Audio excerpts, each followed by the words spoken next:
গণ অভ্যুত্থানের মুখে ক্ষমতাচ্যুত হওয়ার ৬ মাস পর বুধবার শেখ হাসিনার ভার্চুয়াল ভাষণ ও ছাত্র জনতার ব্যানারে রাতভর ধানমন্ডি ৩২ নম্বরে শেখ মুজিবুর রহমানের বাসভবনে ভাঙচুরের ঘটনা ঘটেছে।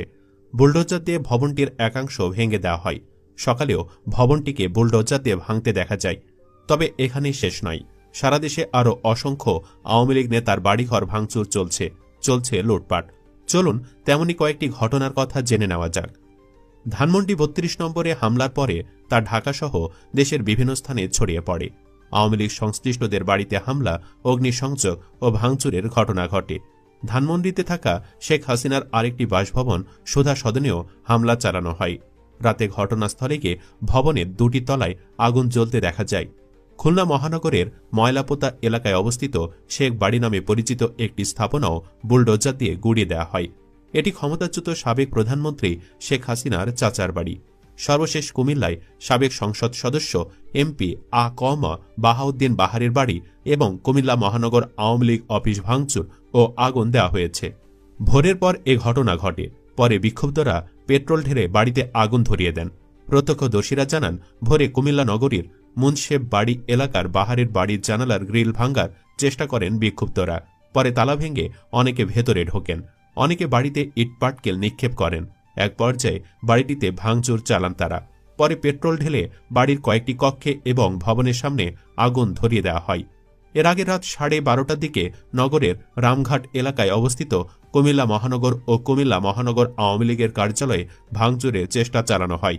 বিক্ষুব্ধরা দক্ষিণ জেলা আওয়ামী লীগের কার্যালয়ের প্রধান ফটকের সামনে থাকা ইটের গাঁথুনি ভেঙে ফেলেন। বৈষম্যবিরোধী ছাত্র আন্দোলনের কুমিল্লা মহানগরের আহ্বায়ক আবু রায়হান বলেন, স্বৈরাচার সরকার ভারতে পালিয়ে ষড়যন্ত্র করছে। ফ্যাসিস্ট হাসিনা দেশ থেকে পালানোর পরও আবারও কখনো ভিডিও বার্তা, কখনো অডিও বার্তার মাধ্যমে দেশে নৈরাজ্য সৃষ্টির চেষ্টা করছেন। ফ্যাসিস্ট হাসিনার এসব অপতৎপরতা দেশের ছাত্র জনতা মেনে নেবে না। তাই বিক্ষুব্ধ ছাত্র জনতা আওয়ামী লীগের অফিস ভাঙচুর শেষে বাহারের বাড়িতে ভাঙচুর করে আগুন দিয়েছে। সাবেক এমপি বাহার বছরের পর বছর ধরে কুমিল্লার মানুষের ওপর অত্যাচার ও নির্যাতন চালিয়েছেন।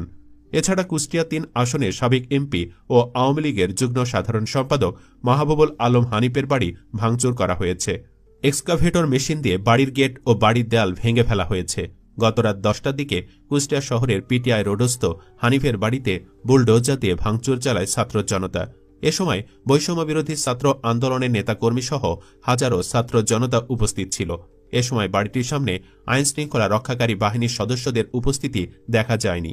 দিবাগত রাত 1:45টার দিকে ভোলা শহরের গাজীপুর রোডের প্রিয় কুটির নামের বাসভবনে এ ভাঙচুর ও অগ্নিসংযোগ করা হয়। স্থানীয় কয়েকজনের সঙ্গে কথা বলে জানা যায়, রাত 1:45টার দিকে প্রায় 2 থেকে 3 শতাধিক বিক্ষুব্ধ জনতা তোফায়েল আহমেদের বাসভবনে ভাঙচুর চালায়। এ সময় বিক্ষুব্ধ জনতা বাসার ভেতরে থাকা বিভিন্ন আসবাবপত্র বাহিরে বের করে সড়কে এনে আগুন ধরিয়ে দেয়। একই সঙ্গে বাসায় দোতলা ও নিচতলায় আগুন দেয় তারা। পরে তাদের মধ্য থেকে একটি দল সড়কে হ্যান্ড মাইকে জয় বাংলার গান বাজিয়ে নাচতে থাকে ও গানের তালে তালে জয় বাংলা স্লোগান দিতে থাকে। বিক্ষুব্ধরা জানালার কাচ ভেঙে ফেলেন। কয়েকটি ফ্যান ও আসবাব লুট করে নিয়ে যায় তারা। এক পর্যায়ে কক্ষের ভেতরে থাকা কিছু আসবাব ভেঙে ঘরের ভেতর আগুন ধরিয়ে দেন। পরে বাড়ির সামনে থাকা একটি পুলিশ বক্স ভেঙে গুড়িয়ে দেন। স্থানীয় লোকজন জানিয়েছেন, 2018 সালের জাতীয় নির্বাচনের পর তোফায়েল আহমেদ এ বাড়িতে থাকেননি। তিনি বেশিরভাগ সময় বাংলা বাজারের বাড়িতে অবস্থান করতেন। এ বিষয়ে জানতে ভোলা সদর থানার ভারপ্রাপ্ত কর্মকর্তাকে ফোন দেওয়া হলেও তিনি কল রিসিভ করেননি। তোফায়েল আহমেদ ভোলা শহরের এই বাড়িটি তার একমাত্র সন্তান ডাক্তার মুন্নির নামে লিখে দিয়েছেন বলে জানা গেছে। এরপর বাড়িটির নাম প্রিয় কুটির রাখা হয়েছে। এছাড়া উত্তেজিত ছাত্র জনতা বরিশাল মহানগর আওয়ামী লীগের সাধারণ সম্পাদক ও সাবেক মেয়র সেরনিয়াবাদ সাদিক আবদুল্লাহ এবং আওয়ামী লীগের উপদেষ্টা মণ্ডলী সদস্য ও সাবেক শিল্পমন্ত্রী আমির হোসেন আমুর বাড়িতে ভাঙচুর চালিয়েছে। এ সময় বুলডোজার দিয়ে উভয় নেতার বাড়ির সামনের অংশ সীমানা প্রাচীর গুড়িয়ে দেওয়া হয়েছে। পরে বাড়িতে থাকা আসবাবপত্র বের করে পুড়িয়েও দেওয়া হয়। গত দিবাগত রাত 12:30 থেকে 3:30 পর্যন্ত টানা এ ভাঙচুরের ঘটনা ঘটে। এ বিষয়ে প্রত্যক্ষদর্শীরা জানান, রাত 11:30টার দিকেই বরিশাল নগরীর কালীবাড়ি রোড ঘিরে পুলিশের লক্ষণীয় উপস্থিতি ছিল। রাত 12টার দিকে সেনাবাহিনীর সদস্যরাও কালীবাড়ি রোডে আসেন। একই সময় ছাত্র জনতা মিছিল নিয়ে কালীবাড়ি রোডের সেরনিয়াবাদ ভবনমুখী হন। তবে আইনশৃঙ্খলা বাহিনীর সদস্যরা তাদের সড়কে 2 পাশ থেকে প্রবেশে বাধা দেন। কিন্তু অল্প সময়ের মধ্যে বিপুল সংখ্যক শিক্ষার্থীরা ঘটনাস্থলে জড়ো হয় এবং আইনশৃঙ্খলা বাহিনীর বাধা উপেক্ষা করে সেরনিয়াবাদ সাদিক আবদুল্লার বাসভবনের ভেতর ঢুকে যান। এ সময় তারা জনমানবহীন বাড়ির বিভিন্ন তলায় গিয়ে পড়ে থাকা ভাঙ্গাচোরা কিছু আসবাবপত্র ও গ্লাস ভাঙচুর করে। পরে শিক্ষার্থীরা বুলডোজার দিয়ে বাড়ির ভেতরে প্রবেশ করতে চাইলে আইনশৃঙ্খলা বাহিনীর সদস্যরা তাতে বাধা প্রদানের চেষ্টা করে। তবে শিক্ষার্থীরা সেই বাধাও উপেক্ষা করে সেরনিয়াবাদ সাদিক আবদুল্লার বাসভবনের সীমানা প্রাচীর বুলডোজার দিয়ে গুড়িয়ে দিয়ে ভেতরে প্রবেশ করে।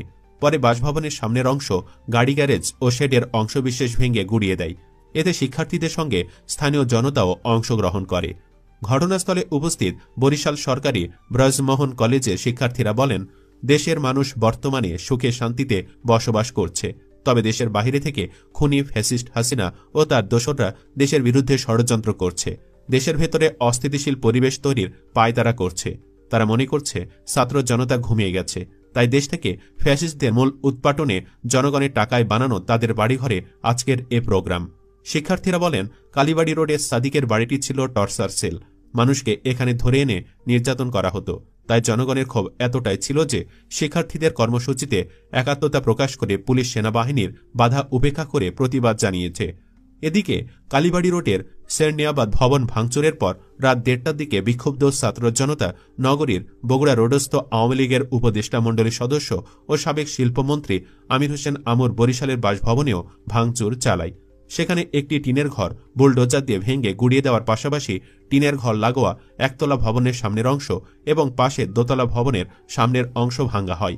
পরে উঠানের সীমানা প্রাচীর ও বাড়ির সামনের সীমানা প্রাচীর ভেঙে গুড়িয়ে দেওয়া হয় বুলডোজার দিয়ে।